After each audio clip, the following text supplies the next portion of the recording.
Hey everybody, it's your old mate Shano here, and the past week or so has been one of relaxation as I've been on holiday, which has been very nice. And as is our holiday tradition, when we go away on holiday, we watch lots and lots of movies. So rather than doing 9 separate movie reviews, which would take me quite a few weeks to put together, I thought that today we would do a bit of a quick fire review of all the movies that myself and Mrs. B watched while we have been on holiday. There's a good mixture of classics as well as some brand new releases. So let's start off with the first one we watched, which was called The Castle. Now, I'm not sure if you've heard of this before, but this is a bit of a classic. This is a 1997 Australian movie that has become a classic movie and amongst Australian film fans and New Zealand fans. It's become a bit of a cult classic as the years have gone by as well. It's one of those stories of the little guy versus the big corporation, or as the trailer says, Daryl versus Goliath. Here's the blurb so you know what it's all about. A Melbourne family is very happy living near the Melbourne airport. However, they're forced to leave their beloved home by the government and airport authorities to make way for more runways. The Castle is the story of how they fight to remain in their home. This movie is endlessly quotable. It's full of charming characters, and it's one of those true blue Aussie movies that really does deserve its cult status. So if you haven't seen The Castle, then it's definitely worth checking out for a good bit of a laugh. Alright, so the second one that we watched was this one here called Ghost Stories. We got this from our local library's DVD collection. Here is the blurb for this one. The brain sees what it wants to see. Professor Philip Goodman devotes his life to exposing phony psychics and fraudulent supernatural shenanigans. His skepticism soon gets put to the test when he receives news of 3 chilling and inexplicable cases: disturbing visions in an abandoned asylum, a car accident deep in the woods, and the spirit of an unborn child.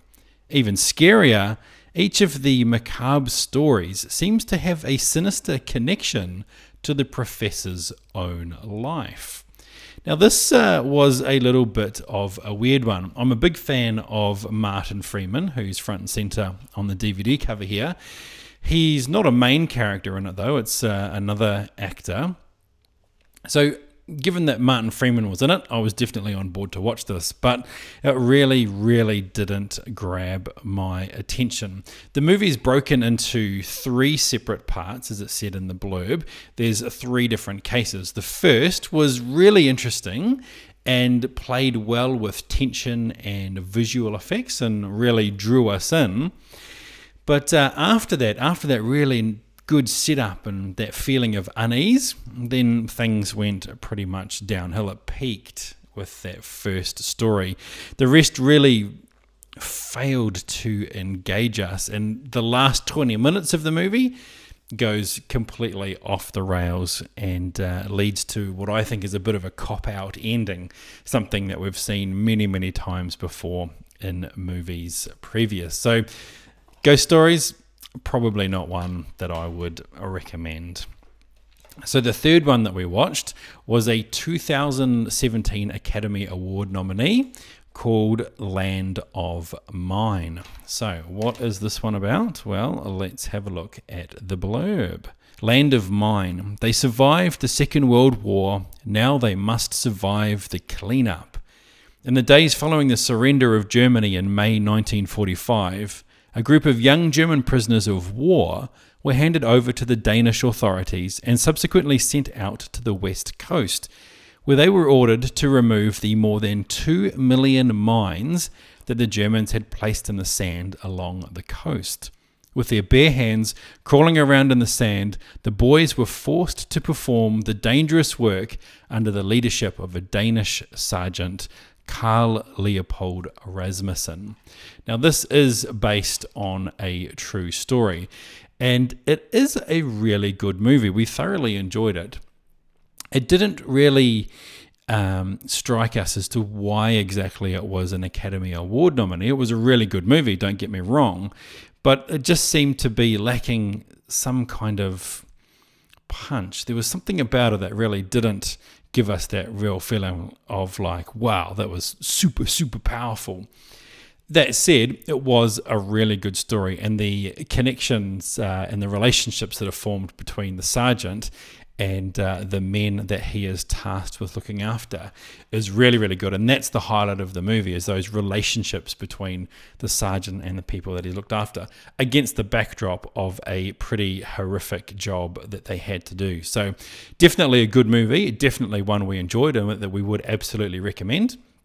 So if you do come across that one, I'm not sure how easy it would be to find, but if you do come across it, then certainly that is one worth checking out. Land of Mine. All right, so what was next? Next on the list was Sicaro, Day of the Soldado.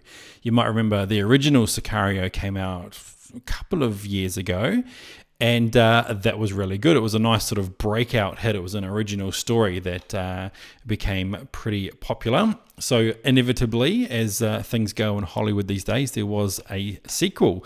So what is this sequel about? Well, here is the blurb. Agent Matt Graver teams up with operative Alejandro Gillick to prevent Mexican drug cartels from smuggling terrorists across the United States border. Seems like a pretty simple setup, doesn't it? In this one, in a nutshell, what the task force are trying to do is prevent terrorists from entering into America from the southern border by making the various cartels fight each other. So they're too busy fighting each other to have any time to traffic or bring terrorists in from the south. This is just as good as the first, I thought. It was a little bit different story-wise, and some of the characters from the first movie were missing, but nevertheless, really, really good. We really enjoyed this. It was, it's got good levels of action, a pretty solid story, and overall was quite enjoyable. So quite a good little action flick. If you want to check that out one night, turn off your brain and watch some people defend the border with some shenanigans, as the case may be. Good one. That's a good one. All right, so after that, we watched Gallipoli. This particular DVD, as you can see here, was actually a triple feature of The Thin Red Line, Gallipoli, and Platoon. We only got around to watching these two. So Gallipoli, you might not be able to see him very well there, but that is a very young post-Mad Max Mel Gibson. So what is Gallipoli about? Well, here is the blurb. As World War I rages, brave and youthful Australians Archie and Frank, both agile runners, become friends and enlist in the Australian and New Zealand Army Corps together. They later find themselves part of the Dardanelles campaign on the Gallipoli Peninsula, a brutal 8-month conflict which pit the British and their allies against the Ottoman Empire and left over 500,000 dead. This too is a bit of a classic Aussie story. It was nice to see a young Mel Gibson with an Australian accent in this. And certainly, as it says in the blurb, it's a story of brotherhood. It's a story that focuses mainly on these two guys growing up and how it was that they got to the war. It's only the last probably 35 or 40 minutes where they're actually on the Gallipoli Peninsula.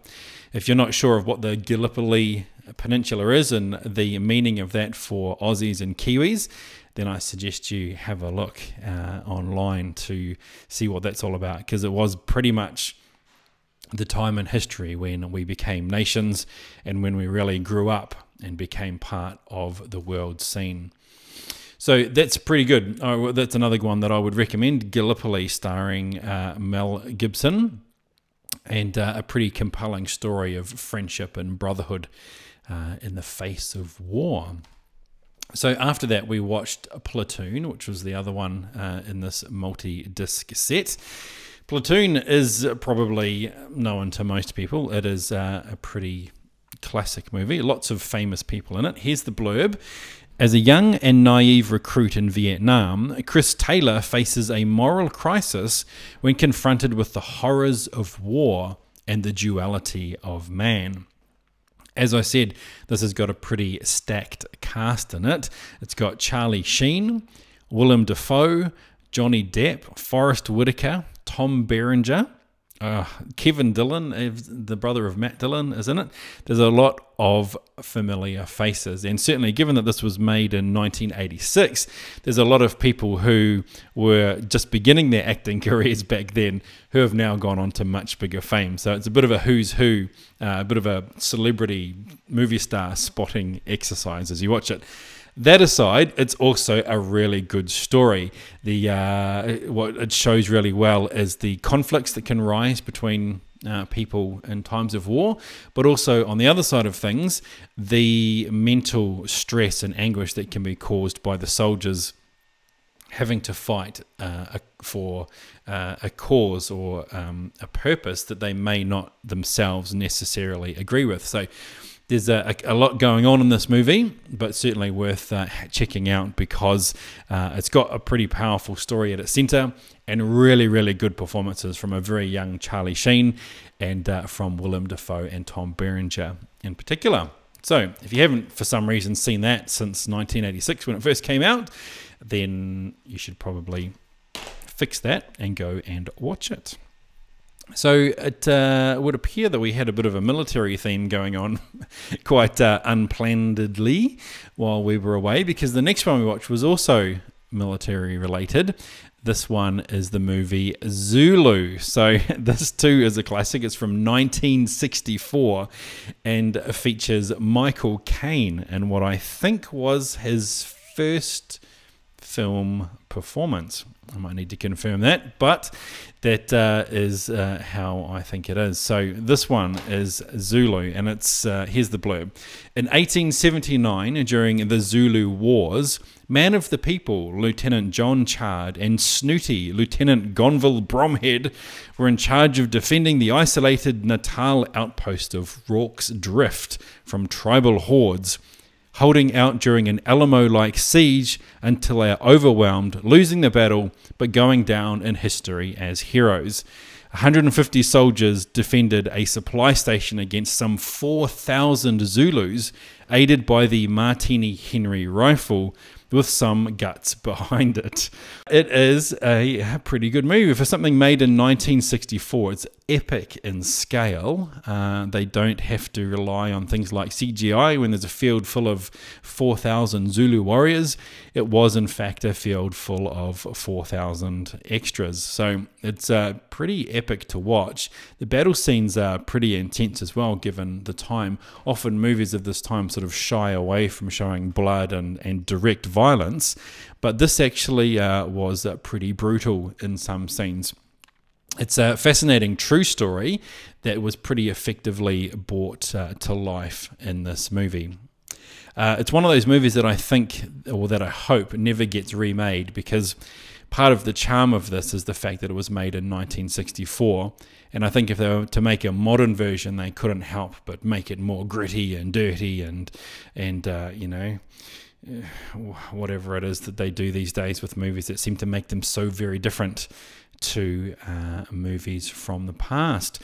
So that's Zulu, definitely one that I would recommend as well. A bit of a dive into history, but well worth it. Speaking of diving into history, we also watched JFK. Now, this is another classic. This is, of course, the Kevin Costner film that he's very well known for, directed by Oliver Stone. Here's the blurb, in case you're not familiar with it. The story that won't go away. New Orleans District Attorney Jim Garrison discovers there's more to the Kennedy assassination than the official story. So, once again, we've got a stacked cast with this one. We've got Kevin Costner, Tommy Lee Jones, Gary Oldman, Kevin Bacon, Michael Rooker, Jack Lemmon, Laurie Metcalf, Sissy Spacek, Joe Pesci, John Candy. I could probably keep going on because there's more here. Donald Sutherland, Ed Asner, the list goes on. It's a very, very full cast, and the movie's 3 hours long, and certainly takes its time to deliciously go through this long and convoluted story. It never feels like it drags. I think that's a sign of the masterful hands that Oliver Stone had while guiding this ship, because it's a very interesting movie. The editing style is quite frenetic in places, so it keeps you alert and interested. And rather than just having long, boring speeches to the camera or exposition, when exposition is given, it cuts away to either news footage or reenacted footage of the things that the characters are talking about. So that was very effectively done, and I think what makes this a standout movie and something that could have very easily been very boring, but rather made it something very, very interesting. So The Lucky Last, the one we watched last night, was a new release on Netflix called In the Shadow of the Moon. This stars Boyd Holbrook, who you might recognize. I think he was the guy in the first Narcos series. Here's the blurb for this one. In 1988, a detective becomes obsessed with a series of murders that seem to defy explanation. Philadelphia police officer Thomas Lockhart, hungry to become a detective, begins tracking a serial killer who mysteriously resurfaces every 9 years. But when the killer's crimes begin to defy all scientific explanation, Locke's obsession with finding the truth threatens to destroy his career, his family, and possibly his sanity. This was really, really good. It's only just come out on Netflix, so it's brand new. And this, as I said, is really, really good. It's a police detective noir kind of film. But what makes it really interesting is that there's also a sci-fi aspect to it as well. It all unraveled at a really good pace. We were given just enough information at just the right time. And Mrs. B and I paused it several times throughout to discuss what we thought was going on and what we thought or how we thought things might turn out by the end. So it was a really entertaining movie. I kind of went in with, I guess, to be honest, low expectations, because sometimes things on Netflix can be sort of below average or just okay. But I think this was certainly elevated above that by having a very good and entertaining story. So that's it. That is 9 movies that we watched over the last week or so while we've been on holiday. Certainly a few to recommend there, and a couple that I probably wouldn't recommend. But I hope that you enjoyed having a listen to all those different things, and that maybe in there's something you might feel like checking out.